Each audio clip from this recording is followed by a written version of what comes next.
Алтынчы микрофон. Саламатсыздарбы, урматтуу төрага, урматтуу депутаттар. Биринчиден мен Өмүрбек Бакировго коллегага кошулат элем. Арыз түштү Акылбек Ешимовдон. Анан сот дагы эле чечим чыгарган жок. Сот чечим болгондуктан, жок болгондуктан ал күнөөлүү эмес. Азырынча ошон үчүн бул күн тартибинен бул маселени алып салайлы.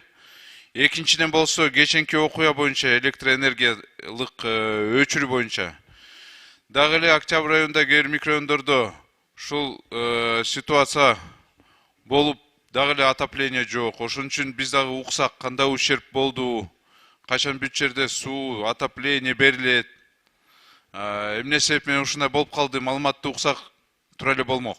Ошон үчүн мен дагы ошону сунуштайм.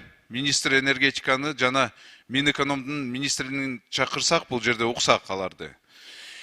Анан үчүнчү боюнча мына өткөн күндөрдө силер дагы ошону уккансына, аны айтпасак болбойт.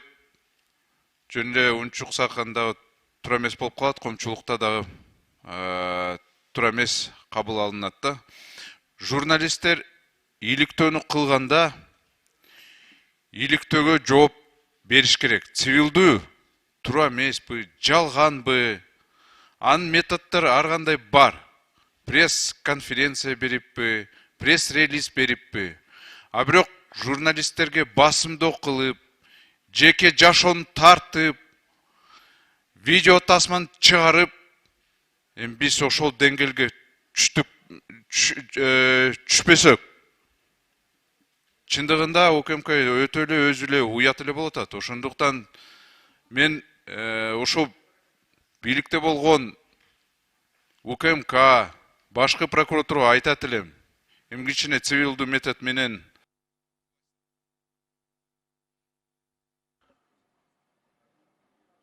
Рахмат. Үчүнчү микрофон. Саламатсыздарбы, урматтуу коллегалар, урматтуу төрага. Мына могу өкмөткө чыккан 309 токтомуна ылайык мына бүгүнкү күнү жерлерде, бардык жерде баягы нааразычылык болуп атат. Ошол жайыт боюнча, айыл чарба жерлери боюнча. Эми өзүңүздөр билгендей, буга чейин ошол түзүлгөн кооперативдер, ошол түзүлгөн жерге иштетип 30 жылдан бери жер иштетип келаткандар только өзүнүн кызыкчылыгы үчүн иштетип келаткан. Буга чейин ушул токтом өтүп кеткен экен.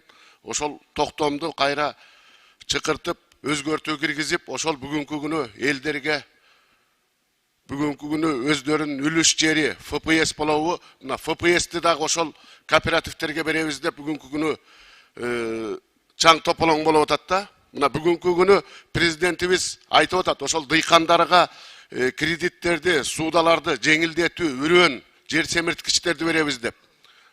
Кайра эле 309 токтом менен бир уч топ мурунку иштеп жүргөн кландарга беребиз деп атабыз да. Ошондуктан мен ушул токтомду жокко чыгарып, кайра ошол элдин өзүнүн колуна берип, ошол үрөн чарбабы, жеңилдетүү, сууда кредиттерди ошол элибизге берсек жакшы болот эле. Элибиздин жашоо соңолуп, ошол бүгүнкү күнү жаңы үйлөнүп, жайлангандар жер алып, ошол ФПСтин жерлеринен арендага алып иштетип, өздөрүнүн жанын багып келатат. Ошондуктан ушуну ар бириңиздерге, депутаттардын баарына кайрылат элем. Ушул токтомду жокко чыгарып, ушул элибиз үчүн бир жакшы токтом кабыл алып беребиз деп. Анан Талант Турдумаматович, маган ошол элдик топтун атынан 10 мүнөттүк убакыт берсеңиз, мен дагы ошол трибунадан кайрылуу жасайт элем. Рахмат. Рахмат. Биринчи микрофон. Рахмат, Сулайманов. Альянс. Урматтуу коллегалар. Азыр мына 4-чү маселе боюнча сөз көтөрүлүп калды, күн тартибинен алып салуу боюнча. Бул боюнча мен мынтип айтат элем. Боршайкомдун мүчөсү өз колу менен арыз жазган, былтыры. Комитеттен 6-чы Созовдун конституционный комитет биз караганбыз, чечим чыгарганбыз, арызын танып жогорку палатага сунуштаганбыз. Ошол мезгилде палатада каралбай калган. Себеп дегенде ал Кыргызстан фракциясынын квотасы болчу. Кыргызстан фракциясынын мүчөлөрү кандидат сунуштай албай ошол болуп калып калган. Бул резонансный иш особо крупного размера 500 000 доллардык иш болгон. Өз колу менен арыз жазган. Жарым жыл болду. Урматтуу коллегалар, уят болобуз. Кече комитеттен де карап сунуштаганбыз. Палата чечип, жаңы мүчөсүн сунуштаган. Жарым жылдан бери ал мүчө иштебей атат. Жарым жылдан кийин келип арызымды кайра кайтарып алам дегенде бул кандай? Биз азыр палата уят болуп калабыз, урматтуу коллегалар. Журналисттерге азыр жем болобуз. Биз арызын канааттандырып, жаңы мүчөнү сунуштайлы дагы жөнөтөйлү. Альянс фракциясы эч кандай сунуштабайт.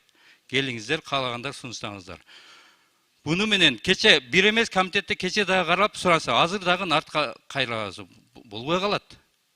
2 жуманын ичинде кайтарып алганга укугу бар эмгек кодексинде. Бул бир. Экинчиден ал коллегабыз ошол камакта отуруп жазган. Сот иши жүрө элек десиңер, эртең соттоп койсо кандай болобуз? Азыр эми шектүү. Мейли акталып кетсин.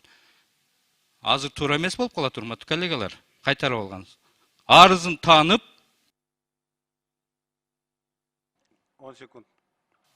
жаңы мүчөнү сунуштап жөнөтүшүбүз керек. Ушуну жарым жылдан бери созуп отурабыз. Рахмат. Рахмат. Экинчи микрофон. Рахмат төрага, ата журт Кыргызстан Козуев. Саламатсыздарбы, урматтуу депутаттар. Мен да ушул жана жогоруда айткан коллегаларыма кошулуп, күн тартибинде 4-чү маселе боюнча чындыгында ал киши бүгүнкү күндө сот процесси жүрүп, күнөөлүү деп табылды элек. Ошон үчүн кайра комитеттин кароосуна кайтарууну сунуштайм. Рахмат. Рахмат. 5-ci микрофон. Рахмат, Талант Урмач. Номер 7-ci Ош округу Осмонов. Урматтуу депутаттар, бизде бир аз кызык иштер болуп атты. Кече биринчи күнү биз эл аралык комитетте Украинанын элчисин карадык. Биздин комитетте колдоо тапкан жок. Бирок аны бекитип коюшту. Бул бир аз туура эмес болуп калды, биринчиден. Экинчиден, Тышкы иштер министрлиги мындай болуп турган болсо комитетке алып келбей эле жогорку кеңешке. Өздөрүнүн ишин кыла беришпейби? Комитетке келип талкуу болуп, талкуудан кийин колдоо таппаган адам азыр коюлуп отурат, кандидат. Бул туура эмес болуп калды. Урматтуу төрага, ушул боюнча дагы бир жакшыраак сүйлөшсөк. Экинчи маселе, жогоруда мен коллегаларым айтып кетти. 500 000 долларга шектелген ПШКнын мүчөсү боюнча. Бул туура эмес болот. Алтынбек Турдубаевич айтып кетти. Уят болуп калабыз деп. Биз уят болуп эле келатабыз. Мындай болсо дагы уят болобуз. Ошондуктан ар бир жогорку кеңештин мындай принципи болуш керек. Урматтуу төрага, ошого сиз дагы салым кошушуңуз керек ушундай журда. Ошондуктан эгерде туура келсе, бүгүнкү күн тартибинде 4-чү маселени комитеттин төрагасы макул болсо, бүгүн күн тартибинен алып коелу. Рахмат. Рахмат. 3-cü микрофон. Салам алейкум. Урматтуу төрага жана урматтуу кесиптештер. Мен жанагы кесиптешим Акылбек Тогузбаевдин 309-чу токтом боюнча мен да колдоп кетет элем. Себеби өзүңүздөр билесиздер, азыр биздин көп жаштарыбыз, мигранттарыбыз ошол жерлерди пайдаланып, анан азыр өзүн өзү башкаруу айыл өкмөттөргө бюджетине да бул бир топ киреше түшмөк. Анан азыр биз аларды чектеп коюп алып койсо, айыл чарбасындагы үрөнчүлүк совхоздорго жана кооперативтерге берсе, аларга берилген жерди өзү мындай толук кандуу иштетиле элек. Ошолорду бир тактап, анан кийин элдерге кичине шарт түзүү берүү максатында чакыртып алып, кайра ушул токтом боюнча кичине карасак деген сунушун колдоп кетет элем. Рахмат. Рахмат. 1-ci микрофон. Рахмат, урматтуу төрага. Мен коллегаларым оюну сыйлайм, бирок бул жерде мына ошол 4-чү маселе боюнча Боршайкомдун мүчөсүн бүгүн эч ким күнөөлүү деп тапкан жок. Бүгүн шектүү катары ал. Анан ал кандай абалда жазды ошол арызыны? Ал дагы бир мындай чоң маселе да. Анан биз жогорку кеңеш бүгүн ошонун макулдугу менен гана иштен бошото алабыз аны. Ал макулдук бербесе иштен бошото албайбыз аны. Ошону туура түшүнөйлү.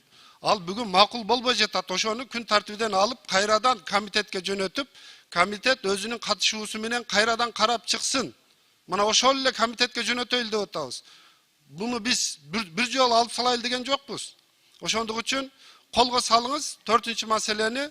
Урматтуу депутаттар, буга чейин дагы болуп келген, мына биздин арабызда дагы депутаттар ошол СИЗОдо отуруп чыгып, кайра эле мына ошол ишмердүүлүгүн улантып келатат. Буга чейин дагы болуп келген. Бул Боршайкомдун мүчөсү деле ошондой эле. Бирок ошол шайлоо убактысында өзүнүн мыйзамы бар. Шайлоодон кийин 6 айга чейин райондук шайлоодун мүчөсүнө жоопкерчиликке тарта албайт. Бул өзүнүн так мыйзамдары бар. Рахмат. Рахмат. 5-чи микрофон.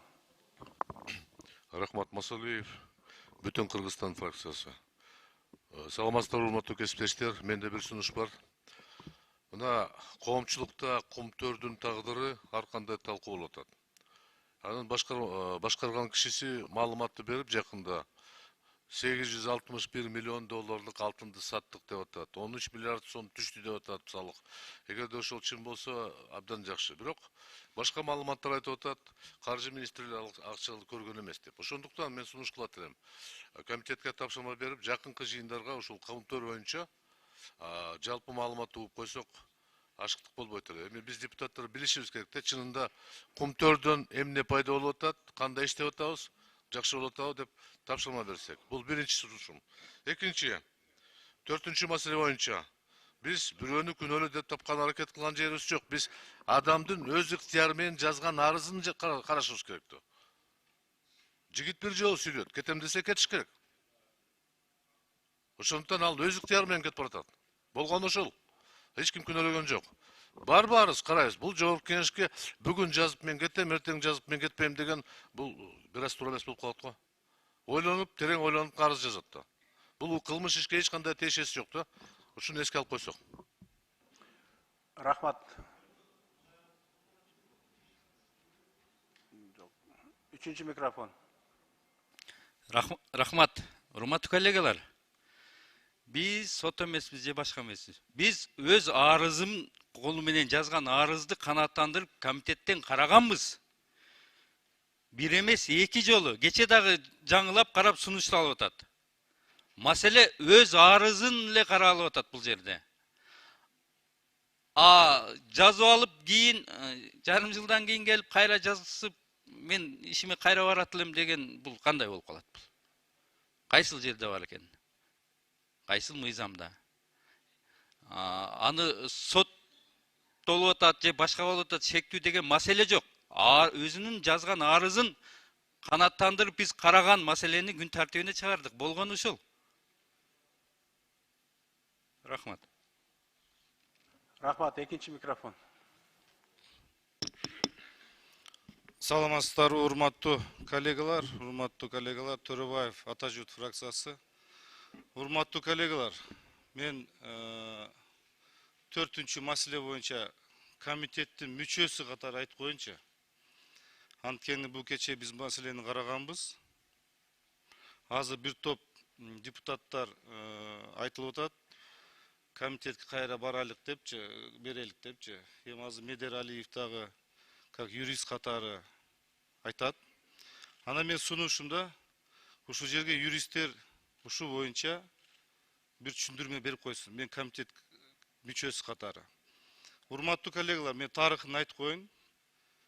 Эми биз сиздер жакшы билесиздер, биз сессияны баштап атканда регламентти аябай жакшы карадык. Анан кийин бул жерде сөз айтылды эле. Боло берет дегенден анан кийин эмне ушинтип боло берет деп каяка бардык деп айтылбадыбы? Ошо кече комитетке бизге келгенде маселе. Бул комитетте мурда 6-сотто каралган экен. Анан кийин кайра чакыртып алуу боюнча биз кече комитетте карап атканда ошол арыз жок эле, урматтуу коллегалар. Ал арыз жок эле. Кийин кече түштөн кийин ошол арыз кече түштөн кийин комитет бүткөндөн кийин түшүптүр арыз. Азыр эми кайра чакыртып алуу боюнча комитетке бергиле деп атат. Аны комитет биз аны караган жокпуз комитет. Эми азыр Медералиев айтат.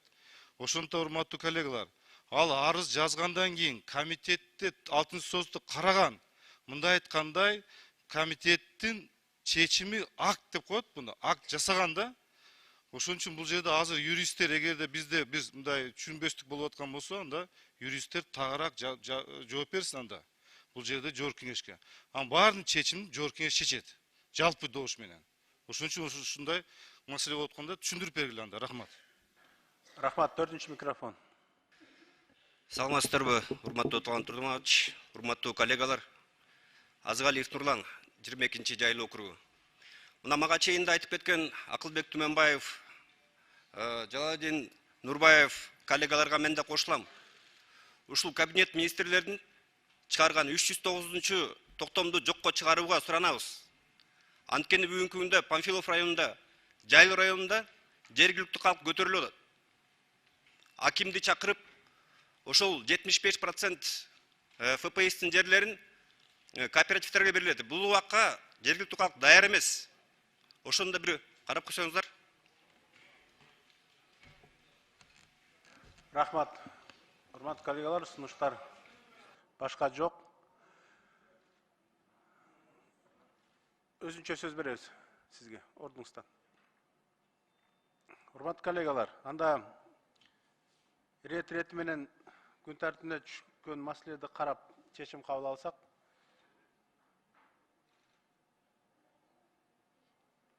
талаш жараткан маселени добуш берүү менен чечебиз.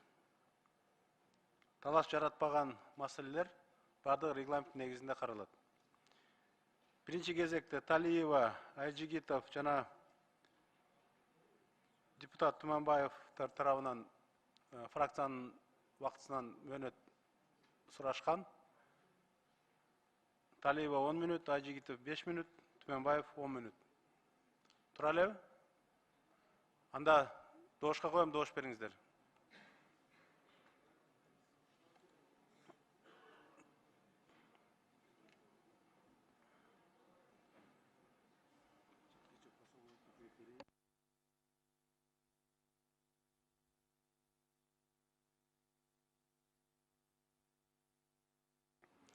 Макул 63, каршы 1, баары 64, каталды 74.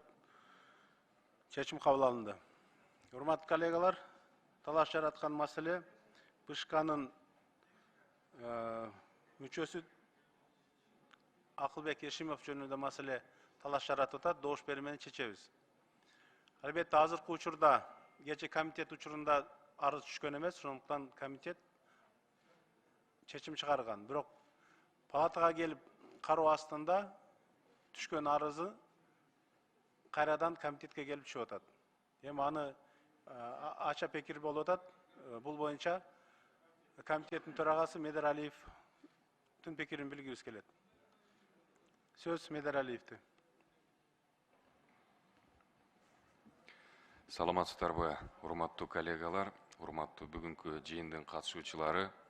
Күн тартибиндеги 4-чү маселе бир аз пикир келишпестиктер болуп кетти окшойт.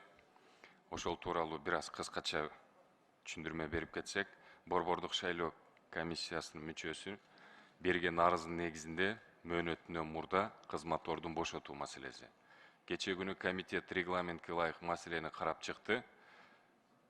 Мыйзамдын талабына ылайык жалпы палатага жиберди. Бирок азыр биз комитеттин мүчөлөрү менен акылдашып, пикирлешип, мыйзамга жооп бере тургандай болуп, кайра комитеттен карап чыгууну туура көрдүк. Себеби мыйзамдын сакталышын, адам укуктарынын сакталышын өтө маанилүү деп эсептейбиз. Анын эч кандай каршылыгы, өйдө төмөн пикирлери, пикир келишпестиктери болушу мүмкүн эмес, комитеттен карап чыгабыз. Рахмат. Кайрадан комитетке кайтарып берүүнү суранып атасыз. Каршылык жокпу? Каршылык жок. Рахмат. Калган түшкөн маселелер регламенттің талаптарына лайық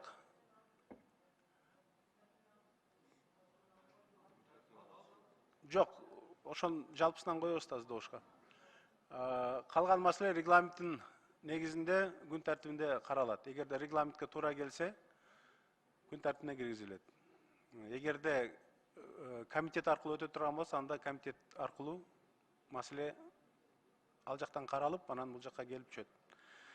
Урматтуу коллегалар, күн тартибин толугу менен доошко коем, доош бериңиздер.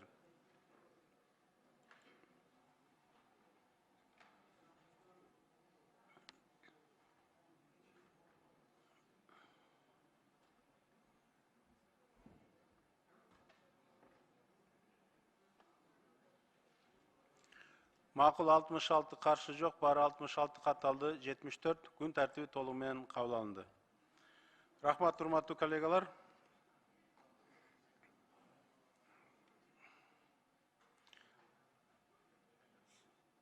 Кыргыз Республикасынын президентинин жогорку кеңештеги өкүлү Алмаз Акунжанов сөз сурап атат, сөз сизде. Саламатсыздар, урматтуу депутаттар. Мен ушул азыр депутат Айбек Жапаровдун сүйлөгөн сөзүнө жооп берип коеюн. Биздин жаңы конституциянын нормасы боюнча 7-ші статьянын 6 пунктунун 4 подпунктусуна ылайыктуу президент Кыргыз Республикасынын чет мамлекеттердеги дипломатиялык өкүлчүлүктөрүнүн башчыларын жана эл аралык уюмдардагы туруктуу өкүлдөрүн дайындайт. Аларды кайра чакыртып алат. Чет мамлекеттердин дипломатиялык өкүлчүлүктөрүнүн башчыларын ишеним жана кайра чакыртып алууга грамоталарын кабыл алат. Бул жаңы конституциянын нормасы, өзүңүздөр билесиздер, эгерде бир мыйзам менен экинчи мыйзам бири-бирине карама каршы болсо, биздин баш мыйзам конституция түздөн-түз иштейт. Ошондуктан президент кече Украинага биздин элчини туура деп шайлады, ордуна койду. Рахмат сиздерге. 5-ші микрофон процедурный. Рахмат. Аксы шайлоо округу Шакиев. Урматтуу президенттин өкүлү, мына сиз азыр комментарий берип атасыз. Эгерде ушуну силер билсеңер, азыркыдай жообуңар даяр болсо, парламентке, биздин комитетке элчинин кандидатурасын сунушталып алып келбеш керек болчу, макулдук бер. Бул силердин катаңар. Силер ушундай иш аракеттериңер менен парламент менен президентти мындайча айтканда ыңгайсыз абалга коюп атасыңар. Мындан кийин анда бир дагы элчини алып келбегиле. Эгерде алып келсеңер дагы ушундай окуя болсо, бул эмне болот анда? Урматтуу төрага, сиз дагы ушул маселеге бул жерде парламенттин аброю жөнүндө сөз болуп атат. Коомчулук түшүнбөй атат азыр. Парламент бирди, президент бирди айтып атат. Демек бул парламент чимкирик парламенттерден айырмасы жок экен. Президент парламент укпайт экен деген талкуулар болуп атат коомчулукта. Парламент жөнүндө сөз болуп атат бул жерде. Демек, ошону билгенден кийин алып келбеш керек болчу. Бул жерде Тышкы иштер министрлигинин дагы жоопкерчилигин караш керек. Урматтуу Алмаз Акунжанович. Мындан кийин мындай окуя кайталанбасын. Парламенттин аброю жөнүндө сөз болуп атат бул жерде. Рахмат. Жооп берип коем, туура айтасыз. Бул биз азыр мыйзамдарга бүт инвентаризация болуп атат. Ошонун негизинде жаңы мыйзам даярдалып атат. Аркы жумада киргизилет. Сиз айткан маселе экинчи мындай баягы туура эмес иштер кайталанбайт. Бул маселе өзүнчө териштирүү жүргүзүлүп жатат азыр. Рахмат. Бардык маселелер мыйзамдын жана регламенттин негизинде алып барылат. Бул кошумча иретинде. Экинчи микрофон. Урматтуу төрага, урматтуу депутаттар. Бул акыркы күндөрү атайын бул оппозиция менен бийликти чабыштырып, жогорку кеңеш менен президентти чабыштырып, бул элдин арасына бир смута кылганга бир күчтөр барбы деп калдым. Мына көчөкү комитеттин элчиликтер боюнча комитетти сындырды да бул. Комитеттин чечими башка, президенттин чечими башка болуп калды. Бул кандай түшүнсөк болот? Азыркы окуя боюнча да өткөн жогорку кеңештин комитети чечим кабыл алган маселени кайрап келип атасыңар. Кичине мыйзамды өзүбүз сактабайлыбы? Андай өткөнкү 6-чы чакырышта депутаттардын көп чечим кабыл алгандарын баарын жокко чыгарып алганда. Рахмат. 5-ci mikrofon. Чоң рахмат. Урматтуу Талант Абдуманович. Элчилик боюнча мындай. Жаңы баш мыйзамдын 60-чы беренесинде, мына 4-чү бөлүгүндө жазылып турат.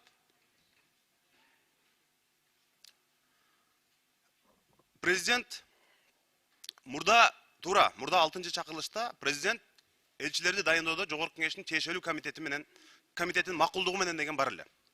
Азыр жаңы баш мыйзамда президент аны өзү дайындоого укуктуу деп коюптур. Жогорку Кеңештин тиешелүү комитети менен консультацияга гана алып келет деп турат. Ошон үчүн биз дагы мындай комитеттин авторитети үчүн албетте комитеттен өтпөй калган элчилерди президент дайындабай койсо болмок. Бирок ошол жаңы баш мыйзамда президенттин укуктары кескин күчөгөн. Парламенттин укуктары азайган. Ошондуктан ушул жерде 6-чы чакырылыштын депутаттары баш мыйзамдын жаңы долбоорун колдоп беришкен. Биз каршы чыкканбыз. Президенттин укуктары күчөгөн. Ошондуктан мына баш мыйзамды бетке карамаган ошондон. Алмаз Акынжанович, мындай түшүнүксүз маселелер болбош үчүн сөзсүз түрдө биздин тиешелүү комитет менен конституциянын алкагында, мыйзамдардын алкагында кеңешип ушул маселени чечишибиз керек. Бирок комитет жүзү жарык, жалпы коомчулуктун алдында өзүнүн принцибин, позициясын көргөздү. Рахмат. 5-ci mikrofon. Бүтүн Кыргызстан Мадумаров. Урматтуу кесиптештер, азыр депутат Төлөбаев мырза туура маселе койду. Бирок ушул эки бийликтин бутагын кагыштырууга кызыктар күчтөр бар деп сүйлөгөндөн кийин биз карашыбыз керек да. Сырттан жүргөн кишилер киргиздиби ошол кагазды? Же бийликтин бир бутагында турган кишинин кол алдындагы кишилер киргиздиби? Биз үчүнчү күч бар деп айта беребиз, бирок ким экенин айтпайбыз. А бул жерде конкреттүү аты жөнү бар. Ким тарабынан киргизилип атат? Мына ошол кишинин аты аталышы керек. Бул бир жагы. Экинчи жагы. Эгерде Жогорку Кеңеш күчүндө турган конституция дейсиңерби? Эски конституция дейсиңерби? Өкмөттүн мүчөсүнө жамааттык түрдө ишенбей көрсөтүү пикирин билдирип чыкты 6-чы чакырылыш. Бул саламаттык сактоо министри жөнүндө. Конституциялык укугу барбы Жогорку Кеңештин? 100% бар. Туурабы Алмаз Акынжанович? Бирок Жогорку Кеңештин пикири менен эсептешкен киши жок да. Бул мага жагат, иштей берет деген позиция менен кетип бартабыз да. Айтарым ушул. Айрыкча элчиликке кетип барткан азаматтарды Алмазбек мырза өтө кылдат карасыңар. Себеби алар мамлекеттин жүзү болот, өлкөнүн жүзү болот. Артында кылмыш иши бар кишилерди дагы элчи кылып жиберип, чет тилди билбегендерди дагы элчи кылып жиберип, мамлекеттик кызмат эмне экенин да чет билбей жиберип коюп Кыргызстандын дүйнөлүк аренадагы кадыр баркына чексиз шек келтирип атат. Мына ошолорду карап көрүш керек да. Башка мамлекеттер мыктылардын мыктысын жиберет элчи кылып. Себеби ал элдин атынан, президенттин атынан өкүл болуп эсептелинет. Биз бир маселеге Вакыт берип кола. Айтайын бүтүрөйт. Мына ошол бир маселеге эки башкача мамиле кылып атабыз да. Бир жерде Жогорку Кеңеш керек болсо чечими туура болуп чыгып атат. А чечими туура эмес. Азыр Жогорку Кеңештин ыйгарым укугунда дагы, президенттин ыйгарым укугунда дагы так даана конституцияда жазылып турат. Аларды алып келиш мажбур эмес деп коюптуңар. Мажбур болгону жакшы болмок, себеби көпчүлүк чечсе туура чечим кабыл алынмак. Эми киргенден кийин жанагы депутат Төлөбаев мырза айткандан кийин бири-бирибизди сыйлашалы дагы ушул алешемдик жиберип, ушул маселени киргизген мамлекеттик жооптуу кызматкерлерди жоопкерчилигин караш керек. Үчүнчү күчтү издебеш керек. Ким кол коюп киргизди, ошол кишинин аты аталышы керек. Рахмат.